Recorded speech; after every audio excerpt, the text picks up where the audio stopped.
पूर्वोत्तर के प्रतिनिधि, नॉर्थ ईस्ट के ब्रांड एम्बेसडर, एक ऐसे प्रदेश से आने वाले जहां सूरज सबसे पहले चमकता है, और मोदी सरकार के एक ऐसे मंत्री, विभाग चाहे कोई भी हो, हमेशा लाइमलाइट में रहते हैं। हमारे साथ इस वक्त किरण रिजिजू जी जुड़ चुके हैं चुनाव मंच पर।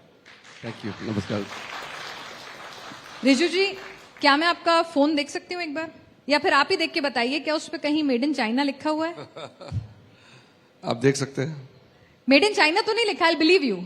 ये बिल्कुल चाइना का फोन नहीं तो लिखेगा कहां से? नहीं है ना? पर राहुल जी कह रहे हैं कि कपड़े, फोन सब पे मेड इन चाइना लिखा है, और आप बात कर रहे हैं मेक इन इंडिया की।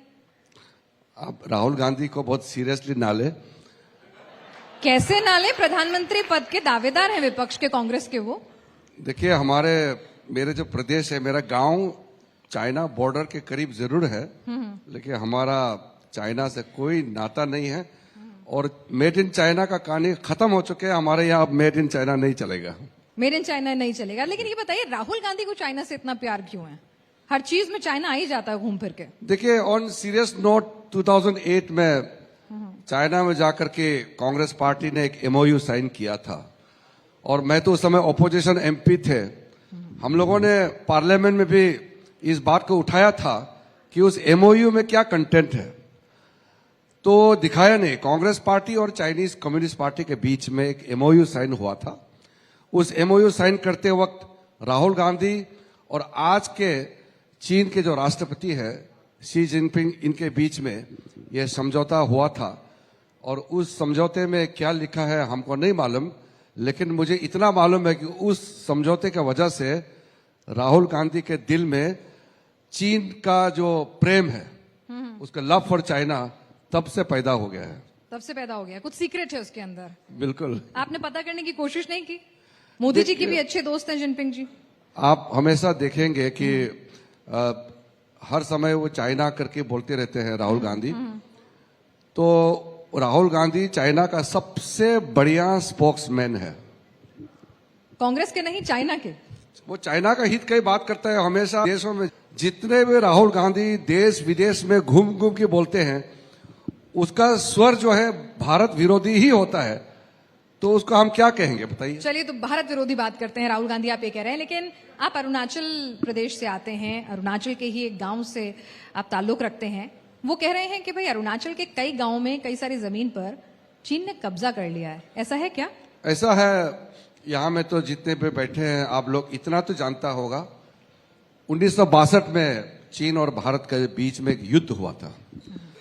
उस दौरान कई हमारा जमीनें चीन ने कब्जा किए थे, और उससे 3 साल पहले 1959 जब दलाई लामा भारत आए और तिब्बत को पूरी तरह से चीन ने कब्जा किया था, उस समय अरुणाचल प्रदेश के भी कुछ इलाके और आज के जो अक्साई चीन है, ये सारे चीन ने 1959 में ऑक्युपाई किया था।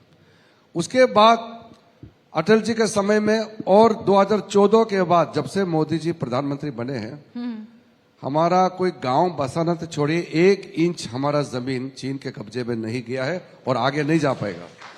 चलिए, अभी मैंने कुछ दिन पहले आपका एक वीडियो देखा था, आप बॉर्डर पर गए हुए थे, बिल्कुल चीन सामने ही नजर आ रहा था। राहुल गांधी कहते हैं चीन की सेना जो है अंदर तक घुस आई है, बॉर्डर तक पहुंच गई है। आपको दिखे चीनी सैनिक? ऐसा है, हमारे जो कई वोटर्स हैं, हमारे जो कई गांव हैं, वो बॉर्डर के आसपास में भी बसते हैं। तो हम चुनाव प्रचार के लिए भी जाते हैं, और मैं कई ऐसे जगह में जाता हूं जहां भारत के अन्य जो नागरिक हैं वो जाते नहीं हैं। हमारे फौज के लोग रहते हैं।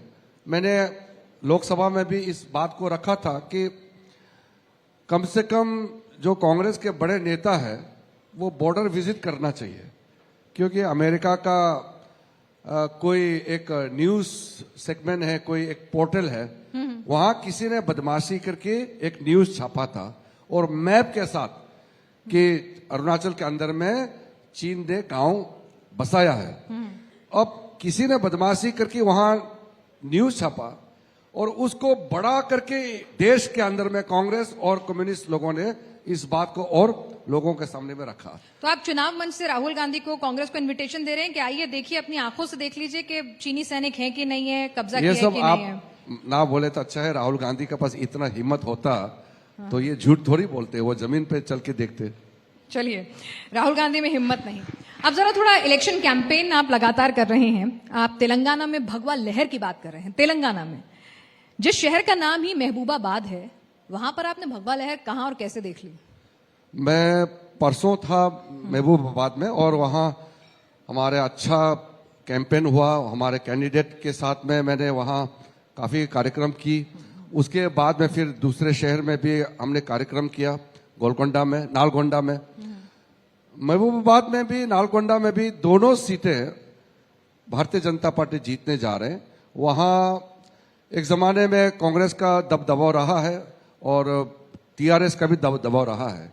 अब वो खत्म हो गया। मैंने जमीनी पर देखा है तेलंगाना के अंदर में जितना हवा मोदी जी के नाम से इस वक्त लहर चल रही है, मुझे लगता है कि बेस्ट एवर परफॉर्मेंस, सबसे बढ़िया हमारे इलेक्टोरल हिस्ट्री में तेलंगाना में इस बार भारतीय जनता पार्टी सीट जीतने वाले हैं। चलिए, तेलंगाना की बात तो आपने बता दी कि बेस्ट परफॉर्मेंस होगी। अब जरा बंगाल चलते हैं।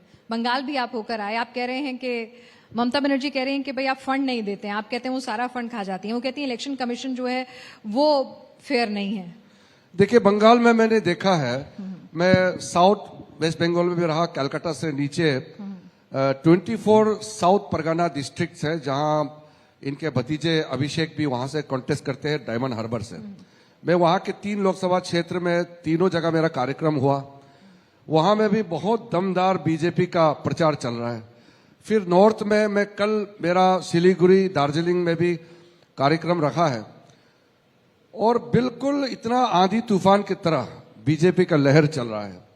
मुझे लगता नहीं है कि टीएमसी वापसी कर पाएगी, क्योंकि मोदी जी का लहर इस वक्त इतना जोरों से चल रही है और पश्चिम बंगाल के अंदर में इतना साल संघर्ष करने के बाद मुझे लगता है कि इस बार पहली बार बीजेपी नंबर 1 पार्टी बन जाएगा इस लोकसभा इलेक्शन के बाद। लेकिन विपक्ष कहता है कि आप ये ना परसेप्शन की बातें करते हैं, माहौल बनाते हैं। पिछली बार भी आपने कहा था विधानसभा चुनाव में कि हम आएंगे 200 पार, लेकिन नतीजे तो कुछ और ही कह रहे थे। उसमें कोई परसेंटेज का तो ज्यादा हमारे बीच में फर्क था नहीं। पिछली बार कांग्रेस को एक भी एमएलए सीट नहीं मिला पश्चिम बंगाल में। कम्युनिस्ट पार्टी के पूरा लेफ्ट फ्रंट को एक भी सीट नहीं मिला। तो सारे के सारे ये इन लोगों का जो ग्रुप का वोट है वो टीएमसी को चले गए। वो बीजेपी अकेले थे और कई कारण थे। लेकिन अब ये नहीं होने वाला है, क्योंकि इस बीच में इतना घटनाएं जो घटी हैं और लोगों में इतना गुस्सा है, खास करके महिलाओं में तो बहुत गुस्सा है ममता बनर्जी के प्रति, और वो सड़क पे दिखता है। मैं कल जो मेरा आखिरी जो कार्यक्रम हुआ, पूरा सड़क भर गया, आदमी ही आदमी, इतना भीड़। और इस तरह का जो चुनावी माहौल बहुत कम देखने को मिलता है। भीड़ वोट में तब्दील होगी। भीड़ तो पिछली बार भी जुटी। भीड़ तो हमारा वहां सरकार है नहीं, वहां राज्य सरकार तृणमूल कांग्रेस का है। उनके सरकार होते हुए भी इतना भीड़ हमारे सभा में आना, तो इससे साफ दिखता है कि बीजेपी के लहर। मैं यहां इस मंच से आपको एक बात बताना चाहता हूं। ममता बनर्जी जब अकेली थी 2004 में, वो अपने पार्टी से अकेले चुन के आई थी और लेफ्ट फ्रंट का 63 एमपी थे लोकसभा में। पूरा लेफ्ट फ्रंट का दबदबाव था, उन्हीं के इशारों में कांग्रेस पार्टी चल रही थी। उस समय फिजिकली कम्युनिस्ट पार्टी के सारा एमपी, एक महिला ममता बनर्जी के ऊपर में टूट पड़ा। उस समय मैं और मेरे कई बीजेपी के साथी, हम लोग ऑपोजिशन बेंच में थे। हम लोग ने वहां खड़ा करके ममता बनर्जी को हम लोगों ने बचाया और हम लोगों ने कहा, दीदी आप चिंता मत करो, आपको अगर कम्युनिस्ट पार्टी प्रहार करेंगे तो आपका शील्ड, प्रोटेक्शन बन के भारतीय जनता पार्टी खड़ा रहेगा। हमने ऐसा प्रोटेक्ट किया। आज वो भूल गए हैं, आज वो बीजेपी को ऐसा कोस रहे हैं जैसे दुश्मन है। क्या हो गया ऐसा? ऐसा मतलब नहीं, वो पावर आ गया, दिमाग पे चढ़ गया, बिगड़ गया। प्रोटेक्ट किया, रसगुल्ले खिलाए जाते थे, अचानक क्या हुआ ऐसा? अभी वो 3rd टर्म चीफ मिनिस्टर बनने के बाद आदमी का सोच विचार बदल जाते हैं। ये ऐसा होता है राजनीति में। मगर मेरा यह कहना है कि हम दुश्मन नहीं है, हम एक दूसरे के विरोधी जरूर है, हम दुश्मन नहीं है। लेकिन जैसे हमारा बीजेपी कार्यकर्ताओं को हत्याएं होते हैं, सोचिए मर्डर करते हैं, मार देते हैं, महिलाओं को बलात्कार किया जाता है, ये कोई तरीका नहीं होता है। पॉलिटिकल ओपोनेंट एक दूसरे के खिलाफ हम लोग खूब लड़ते हैं, उसमें कोई हमारे परे नहीं है। जी। लेकिन जिस तरीके से तृणमूल कांग्रेस के कार्यकर्ताओं ने पूरे बल प्रयोग करके बीजेपी के कार्यकर्ताओं के ऊपर में जो अत्याचार कर रहे हैं वो बर्दाश्त के बाहर है।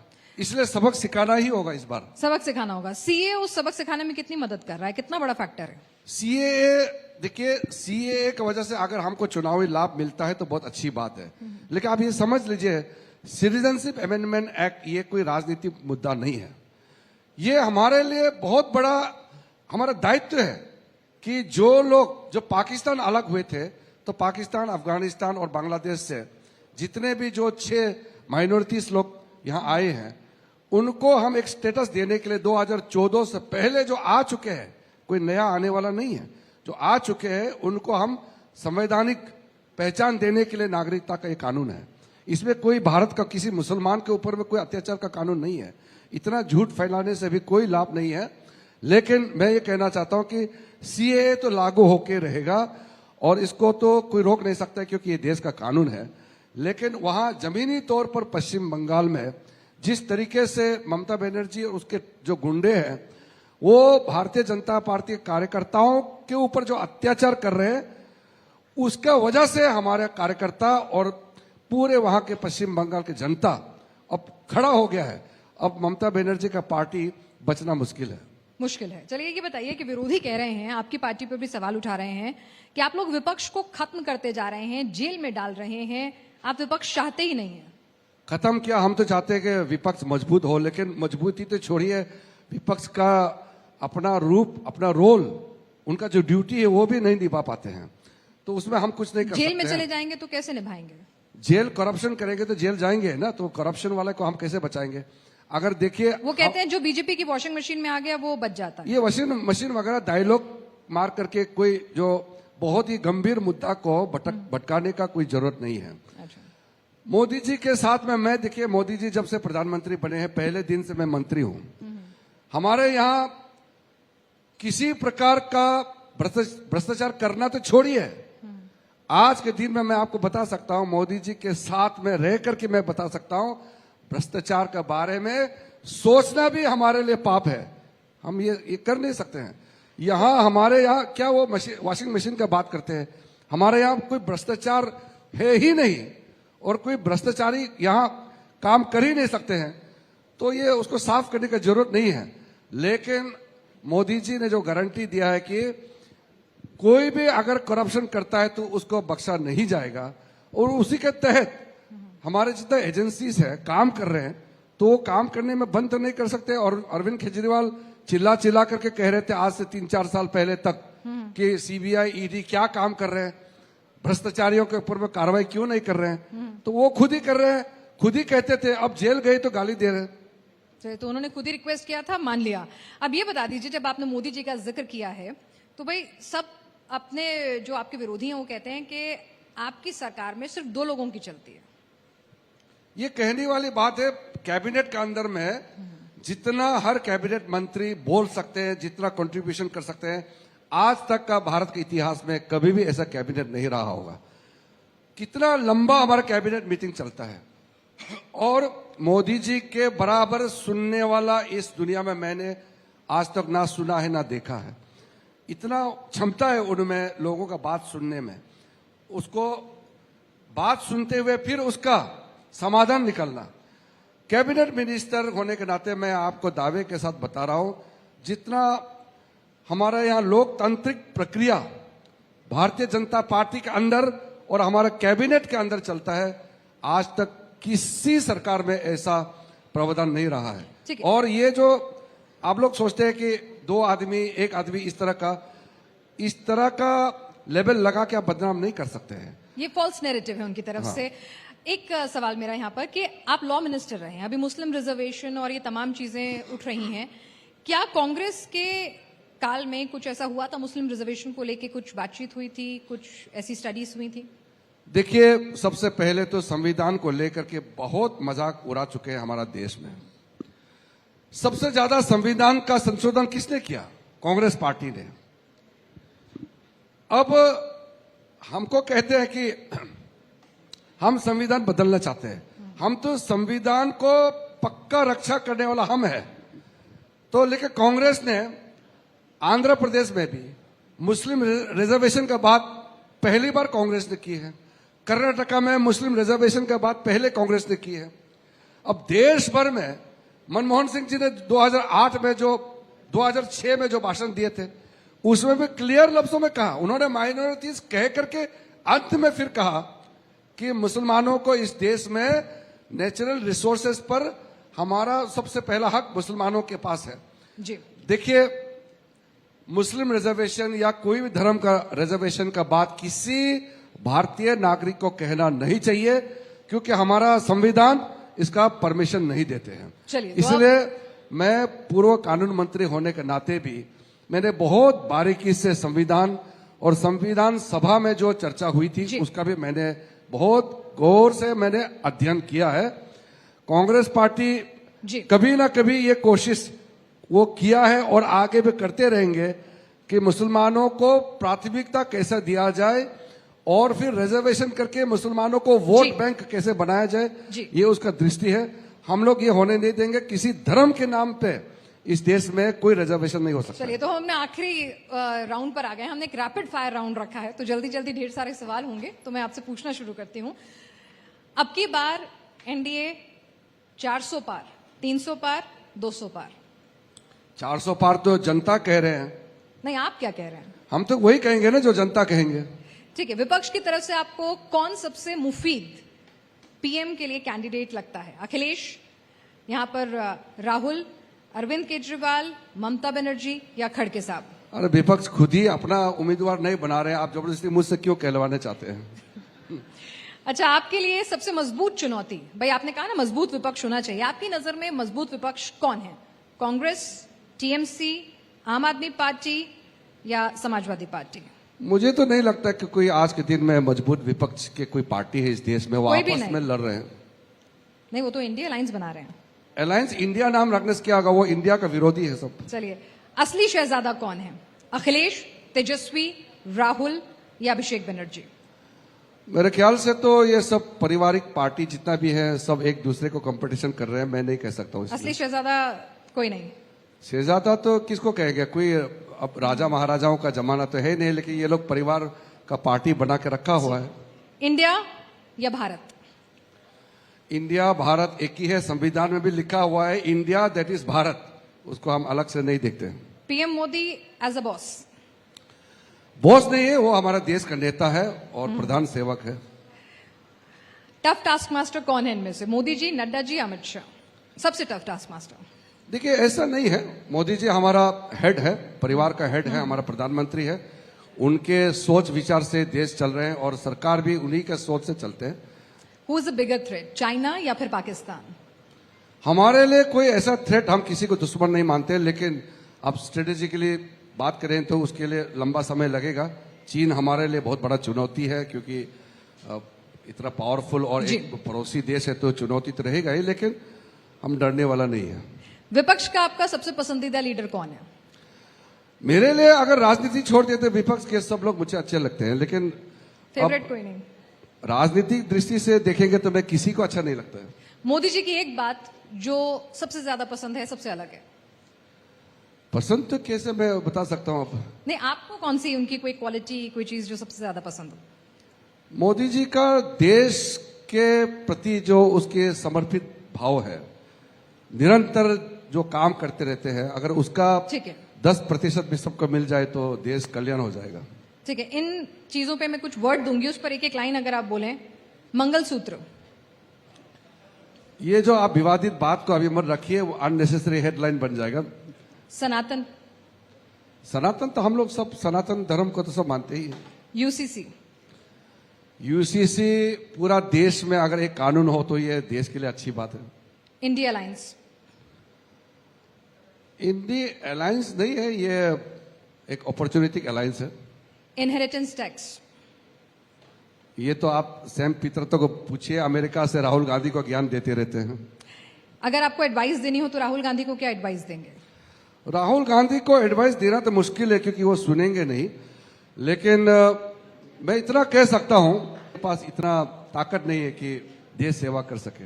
किरण रिजिजू जी, आप चुनाव मंच में आए और हमारे तमाम सवालों का आपने बेबाकी से जवाब दिया। आपका बहुत बहुत शुक्रिया। धन्यवाद जी, धन्यवाद।